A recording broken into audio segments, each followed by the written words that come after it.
Hi, everyone, and welcome to another powerful conversation with yet another powerful woman.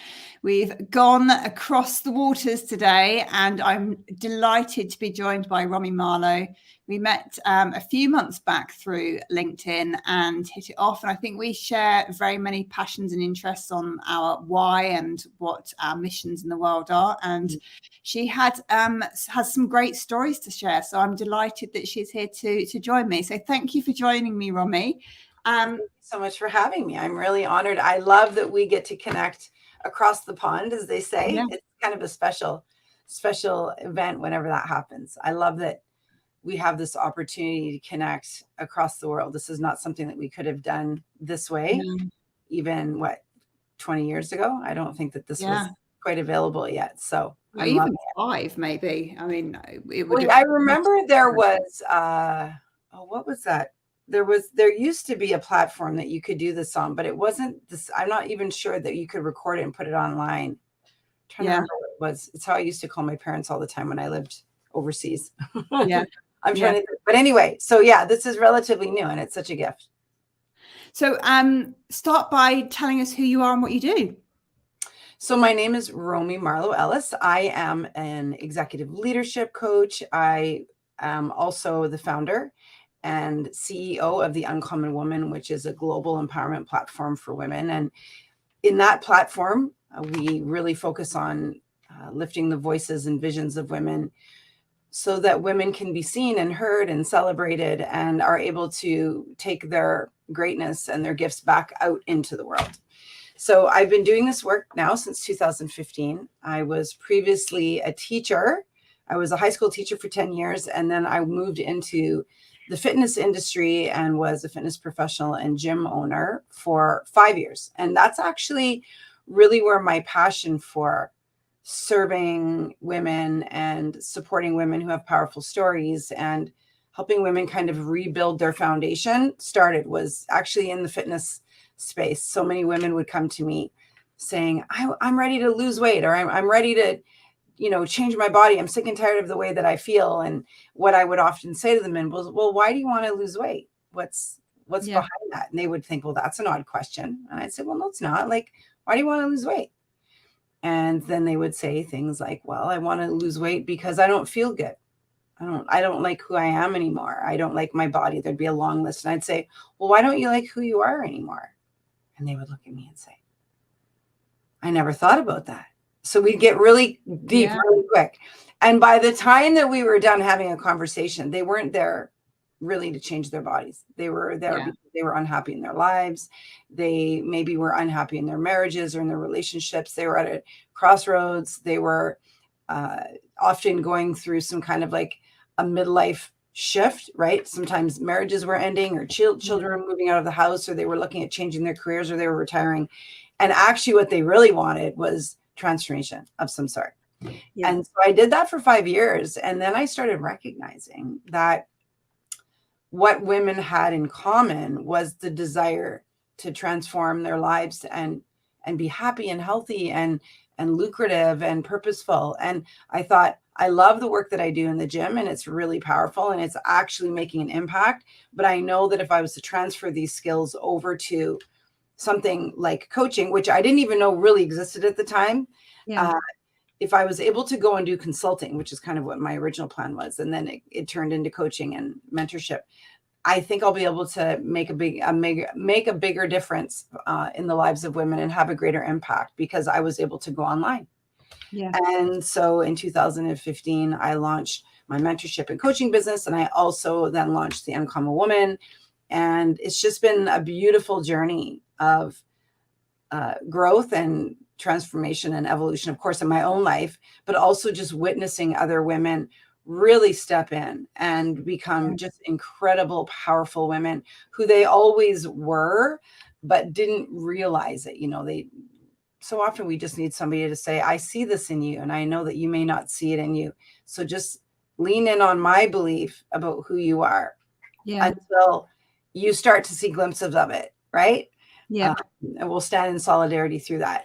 So I've been doing that now since 2015, and I'm absolutely obsessed with my work. And I'm so grateful because I've built a really lucrative business just doing something that feels so important and also easy. Like, it doesn't feel like work to me. It often just feels like play. Now, don't get me wrong, there's a lot of work involved, but I truly feel 95% of the time that my work is play. Yeah. In an important sandbox. You know?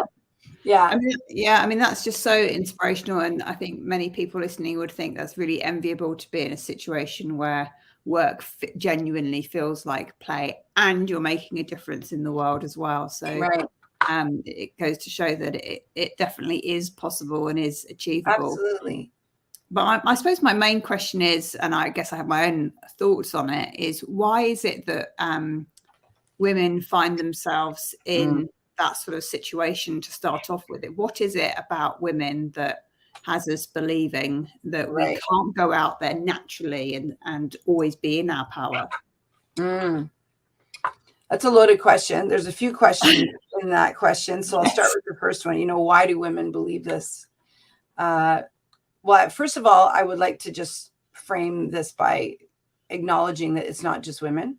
Men too struggle with low self-esteem, with lack of belief in themselves, lack of aspiration, you know, fear of being somehow unimportant and unseen in your lifetime. So this isn't just a woman issue, but I do find, and there are statistics out there that say that it's more common with women. And I would just straight up just answer that by saying why? Because of our childhood, of the impact that our childhood has on our lives. Not all women that I work with struggle with low self-esteem, hardship, constant struggle in their lives. Not all of them, but most of them. But the ones who haven't had these struggles are, for the most part, women who have had really healthy, thriving childhoods. And so then, you know, that unfolds later in life, generally as a human who's a little bit more stable and sure of themselves and strong and unafraid to use their voices and to step into their greatness. But the other side of it is that's not the majority. Yeah. Based on what I have witnessed, and I've worked with thousands of women, I would say 85% of them easily are struggling with some massive childhood trauma or early life trauma that then leads into addiction or abuse or mental health or all of the above. And before you know it, you've got a woman who's in her 20s saying, I'm afraid. I don't know who I am. I don't know what I want. I'm not good enough. I'm not smart enough. I'm not strong enough. And so then we live like this, kind of putting on a show, right? Going to university, going to college.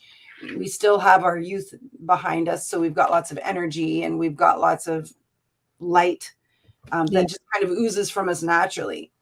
But as we get older and these things start to build upon themselves, we actually can experience what they call complex trauma, right? Which is one layer of trauma after another. So, you know, somebody who grew up in a household, for example, that maybe had an addict, like an alcoholic parent, there's going to be a myriad of problems that child experiences. Yeah. And then those things just translate into your adulthood as people pleasing, as not wanting to rock the boat, walking on eggshells, wanting to help people, wanting to keep the peace, you know. And so then you get into relationships, into careers, and into situations where you're constantly being overlooked because you're worrying about everybody else. And then all of a sudden you turn 50 and you go, holy crap, I have lived my entire life making everybody else happy. I've got nothing left. I'm sick. I've got mental illness. I'm medicated. You know, I'm unhealthy. I can't sleep at night. I've got all kinds of physical pain. I don't have any real deep relationships because I don't trust anybody and I'm not really who I am. Who am I? Yeah. Right? Yeah.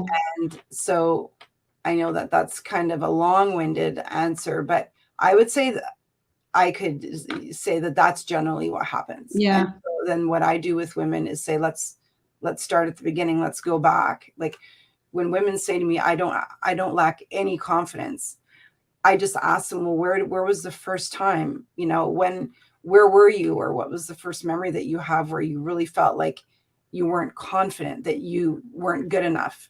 Yeah. And they often can pinpoint it. Yeah. And it's usually around something in the family. Yeah.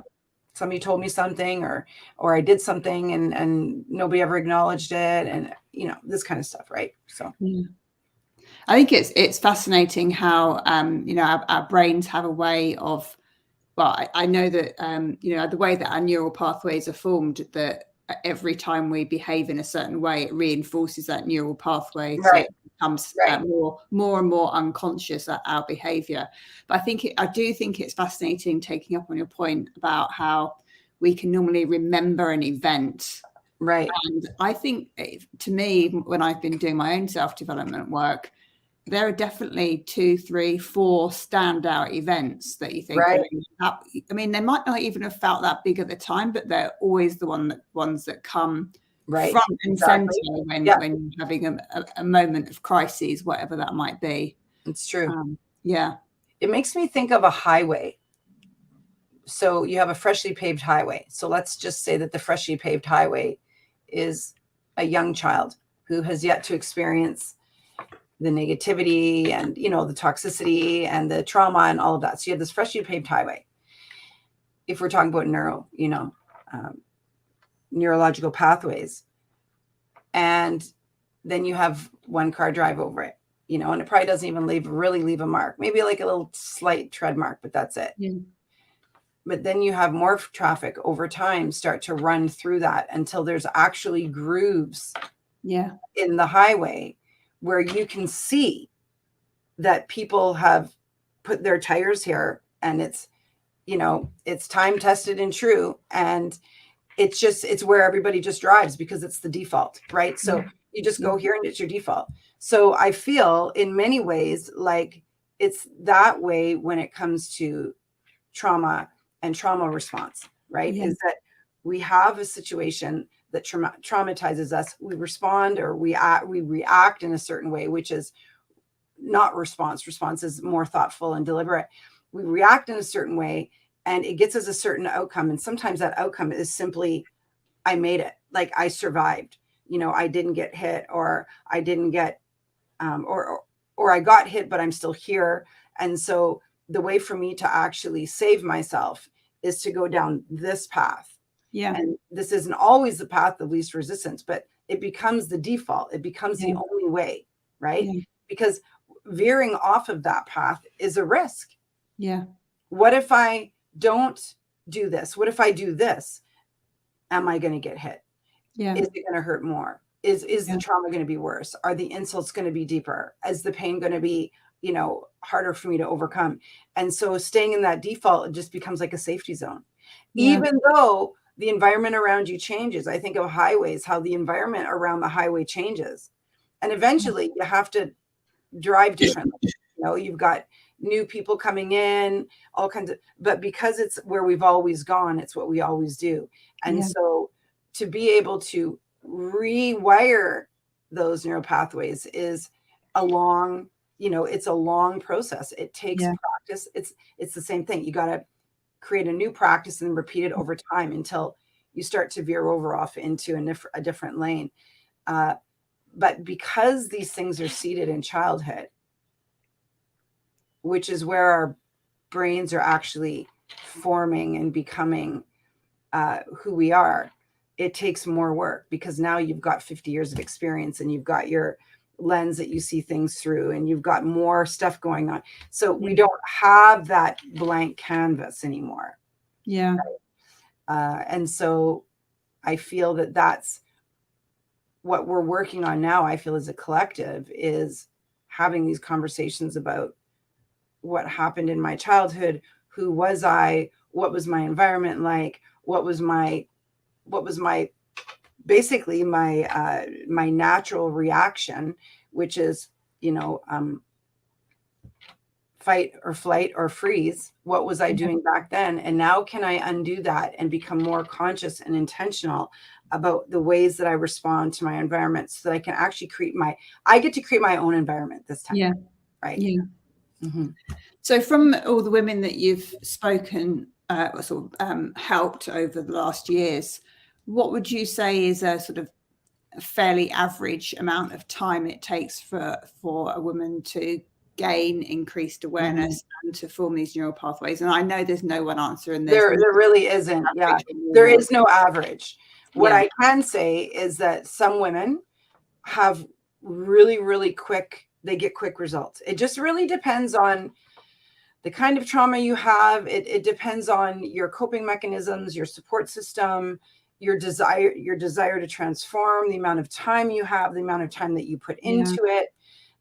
There's so many different factors, right? Like, I really do believe that the women that have the greatest transformation in my world are the women who I work one-on-one with. Yeah. And that's because it's just about them, right? Yeah. And plus, when women are working one-on-one, they tend to open up more. Yeah. I have a really great example of a woman who was and she still is in my community. She's no longer a client. We worked together for 4 years, and she took every single one of my programs. She came through all of my programs, and she was, for the most part, in group. And then we started doing some private calls, and she hired me as a one-on-one coach. And that's when she really started to dig in and share some of the childhood sexual abuse stuff that had been happening in her life that she had never shared with anybody. Yeah. And she had never shared it in group because she thought she was the only one and that she would be judged. And so I always knew that she had deep trauma, and I suspected it was childhood sexual abuse just because I know the signs. And you can just listen to somebody speak and you're like, But still, I didn't know, and I wasn't about to ask. But then when she and I started one-on-one work, I said to her at the beginning, I know that you're working with me privately because there's things that you want to share that you didn't feel comfortable sharing in group. So we're going to go there first and just work our way through as you feel comfortable and as you feel ready, because it's going to give us a broader scope. And so right away, it just came. I mean, she was just bursting at the seams to tell somebody. And so, of course, everything changed after that. And then she had like rapid, quick healing because she was ready. Yeah. And she's been carrying it for so long. And for people who are coming into my world who want to heal, often they've already started some level of healing on their own, whether it's reading or just acknowledging that they're ready to heal is huge. Because that means you're acknowledging that there's a story there, and so stuff starts to come up. So once we kind of open the portal, then it just is like, a flood. And often women will say, okay, I need to close the door and just deal with this right here because I can't take anymore. And so sometimes we'll close the door and just deal with one thing at a time. So, back to your question about average time, there is none. But I have seen women have massive transformations in short periods of time. My brother is a grief counselor, so I really believe in counseling. I've gone to therapy. It's worked for me. Maybe it didn't work for some people, but it worked for me. But because of the way that I address the whole woman, so the trauma, the healing, the work, the impact, the strength, the relationships around them, the environment, I've had women share that the work that we do together was more healing for them than, 15 years of therapy. And I often would hesitate to say that in the past publicly, but I say it now publicly because it's a different kind of relationship. Yeah. And we have a personal bond. They have access to me between appointments. So I remember when I went to my therapist, I had her once every 2 weeks. Yeah. And I was coming out of an abusive situation. And so that hour was great, but it took 30 minutes to dig in and then 30 minutes to talk and we were done. And I didn't have access to her between those calls. Yeah. And that is one of the things that's a massive difference, is when you have like a coach or a mentor or somebody who's actually walking beside you, not just kind of popping in. You have an opportunity to be also processing with them. So I would process with them as well. And so we just had, quick results. Now, mind you, I don't think that there's ever an end to the work. No. I mean, there are women I've been who have been in my community since 2015. It's now 2023. They've been with me 8 years, and they have evolved so much. They're unrecognizable.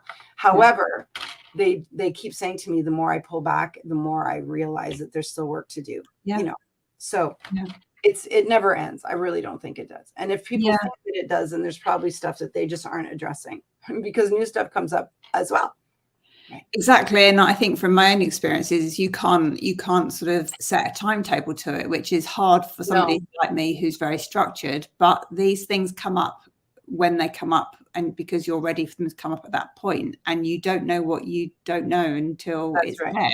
So it's just, you know, so I know that I've definitely, well, with my clients and for myself, just relaxed into the process of it. Exactly. And the important part of it, you've got to be in the process and let it happen naturally. Right. For it 100%. Yeah. And that's kind of where my F.E.M factor comes in.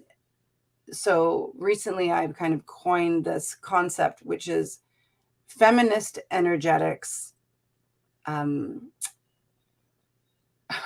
think of the word now. Management. Feminist energetics management. I was thinking modality, but that's not what it was. And the reason it's feminist, not feminine, is because a large body of the work that I do is around social justice and women's rights and, you know, diversity and equity and inclusion and all of these things. And I think it's really important that women, strong women who want to see themselves abundant and free and safe and healthy and strong and out there in the world doing great things, need to acknowledge that in order to do that, you need to be a feminist. In other words, you need to have your own back, because there are so many systems out there that work against that. These very same systems are the systems that are underneath the abuses, the trauma, the things that women have experienced in their lives. And so in my work with the feminist energetics management, it's really about embodying your feminine power and your feminine energy, which is very feminine. While you are becoming stronger, building your confidence, standing in your power. I really believe that the masculine kind of patriarchal energy that's out there is what has hurt us as a collective. And we need women to come in and embody their feminine energy, but also to be feminists. And there are a lot of people out there who get afraid of the word feminist because they think if you're a feminist that you have to like burn your bra and, you know, act a certain way and dress a certain way and be a certain way. And I'm like, no, we get to be fully in our womanhood and in our tender, loving, beautiful softness, but also feminism is around using your voice, speaking up and speaking your truth, standing your ground, you know, standing in solidarity with other women, standing in solidarity with the other people who are being, you know, oppressed. And so I believe that that's kind of the path for women who have been struggling in their lives to embody that, you know, to understand that you can be strong and confident, but also still be feminine. You don't have to have all these sharp edges. It's sharp edges that make us unhappy, actually. Because we push people away and we, you know, we don't feel like we can be vulnerable. And so I think it's really important to kind of start this new journey, which is, and it's perfect timing for this, which is kind of love centered, you know? No, it totally all resonates with me. And I think one of the really interesting things is that I think ultimately society needs to move a little bit from masculine energy to more to feminine type of energy. But ultimately it's about living in harmony and working out where that balance is. But you probably need to go, you know, quite a way into feminine or feminist space to then be able to pull back to reach that balance. Well, we're all like the majority of women are really leaning into their masculine. I mean, all you have to do is just look around you, you know? and it's not that there's anything wrong with masculine, but we already have half the population in their masculine energy. The other half needs to be in their feminine energy, right? And it's what our feminine energy is the very thing that has been oppressed since the beginning of time. I mean, in fact, it's used as a weapon against us, right? And so I think it's just really important that women actually lean hard into their divine feminine. It's interesting because I have a lot of clients who say to me, well, I don't want to be too girly. And I'm like, sister, too girly if you tried. And then we start looking at their lives and how they're pushing and grinding, and they rarely lean back and allow themselves to play and to receive and to kind of be in flow. And I say that's feminine energy. If you're grinding and pushing and you're always like and everything is like gotta be this, and you're always giving, that's not feminine energy, right? And I thought feminine energy was like silk and negligees. I'm like, no, that can be part of it, but the feminine is receiving. I mean, look at how our bodies are built, right? Like we are meant to lean back and receive. Babies take 9 months to go from conception to birth. Women we are by nature supposed to go a little slower, lean back, take care of ourselves, allow things to gestate, right? Like allow things to unfold in a natural way. We're really, really good at that. And men are really, really good at, other things. That doesn't mean that we don't have a get shit done element, which is where the masculine and the feminine come in. But we are so far in the get shit done that we've actually stressed ourselves out. Women really struggle with all kinds of things in their health now because of the fact that our bodies aren't built to just go at top speed 24/7, 365. We're not, No. And going back to your point right at the beginning of our conversation is that, men need to, would benefit from stepping into their feminine energy a little bit as well. And even on something like, being more in touch with their emotions and being able to communicate their feelings without being chastised for doing that.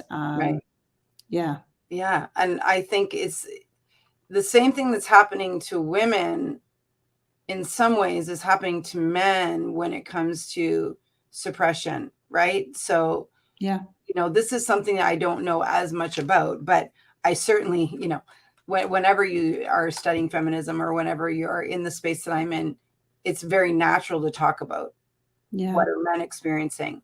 And of course, from the beginning of time, men have been, especially in our Western society, men have been told that to be anything but the extreme radical masculine is something to be ashamed of. And so,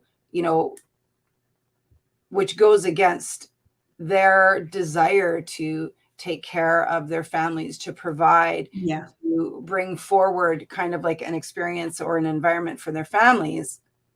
And so they go to the other extreme. But what that does is then it cuts them off from having access to their emotional body, to their souls, to their lived experiences. And so then you put these two people who are oppressed and not living authentically under the same roof and say, make this work and have a really healthy, amazing relationship full of communication. And everybody's like, what do we say to each other? I think this is why so many couples divorce, because once you get through the first, few years of just getting to know each other as humans, whether you're married or just dating, then it's like, now what do we talk about? Right? We got to start new. We have to start going into the places we've never gone before. This is why new relationships are so attractive, because you get to go back into the surface level stuff and kind of float your way around. But when it comes to actual real communication, most couples struggle,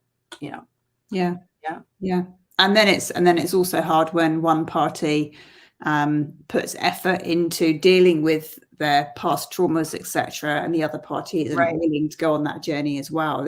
That sort of clearly causes issues as well. Absolutely. And I mean, and that's one of those questions. I've had so many women say to me, how do I get my partner on board? And I'm like, you can't. It's not it's like, imagine if somebody tried to get you on board. how thrilled would you have been? Like, really, healing has to be something that you choose to do at the right time in your life. You have to, it's not like all the stars have to be aligned, but there does have to be a certain environment around you, at least of some support, in order for it to really take. Like, I think that we can start anything at any time, but I have worked with women who haven't had a support system around them. And the outset they were in, but then life got crazy, or they were single moms, they ran out of time, they didn't have people to support them, and they were like struggling, and so it really is an individual. I mean, everybody, obviously you can make time and space for anything, and you can get the support, but not everybody has the resources to even know that. Like, not everybody has the same access to resources that other people have. So if you don't know, you don't know what you don't know, right? Like, you might not know that there are groups out there. And so this is why using our voices, telling our stories, is really important, because they just may land on people who didn't know. Like, I've really only been in the personal development world really since 2015. Now I'm 54. So that's not that long ago that I was not familiar with. I mean, I knew that there were like Al-Anon groups, and I knew that there was therapy, and you hear this stuff out in the media, but I didn't know that there was this depth of access to resources that there is. Right. And I only learned about it because I heard people talking about it, and people sharing stories and saying, this is what helped me and this is what healed me. But going back to your point about partnership, there's really nothing you can do besides just walk your own path. And I believe that when people see what's happening with us, exactly, then they start to go, wow, you've changed. Like, you're not reacting the way you used to react. You're so calm. You're sleeping at night. You're happier. Like, what are you doing? I want that. I think that's just the best way, is through modeling, So I'm conscious of time, and I know that we could talk for hours and hours and hours. But tell me, do you have one piece of advice or a motto that you like to give people that are maybe starting out on this sort of journey? It's beautiful. Well, I'll share a quick story, and this might resonate. It's really just super fresh. So yesterday was Father's Day here in Canada. And so I spent the day out in the yard with my dad doing a bunch of stuff and just, piddling around. And I started getting some of my old furniture out and cleaning it up and getting it ready to take to my new place. And I went up into the attic, and there was this old trunk. And it was covered. It's on my Instagram stories.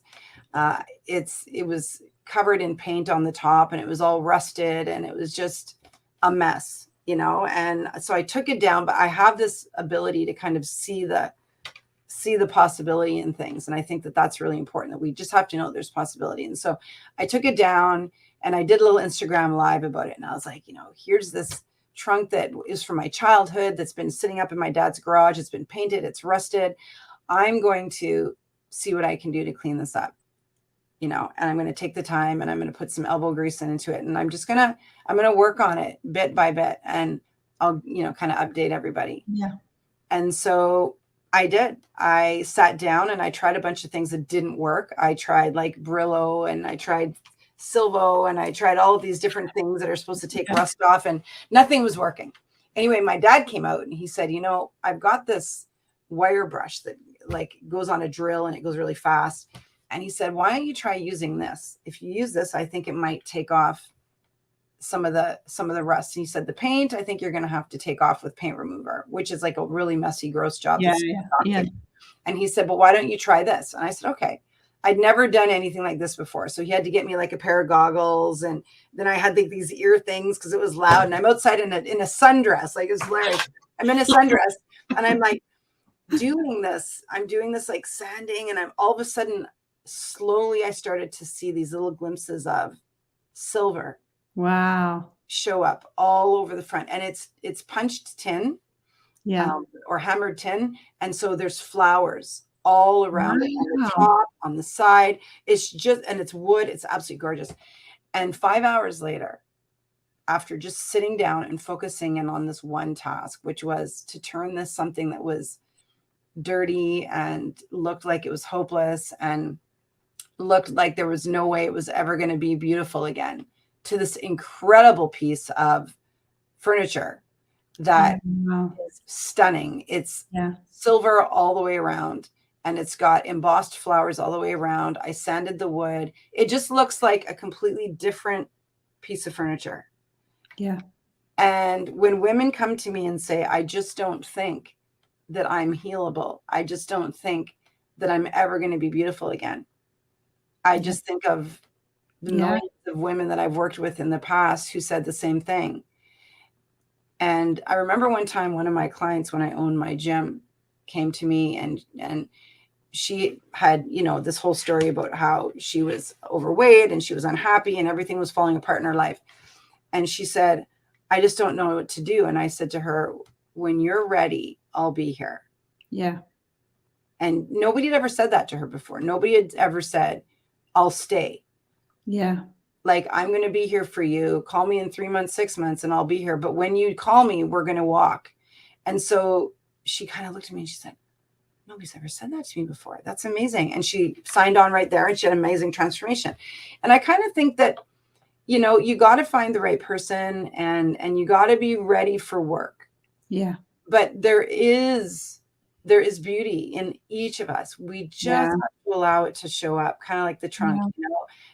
I just worked long and hard in detail. I spent 5 hours in the sun, you know, I was baked after, but it was so worth it. I just really believe that it's worth the work. The work is worth it. You can never feel worse than you already feel.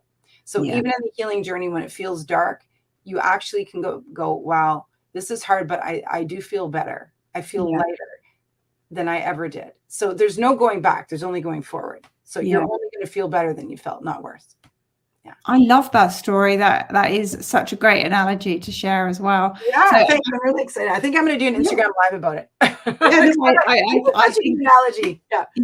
Check it out on my Instagram. Yeah, it's fun. So that which leads to my next question. If people want to follow you and find out more about all the great work that you do, where's the best place to find you? So you can find me at Romy Marlo Ellis on Instagram.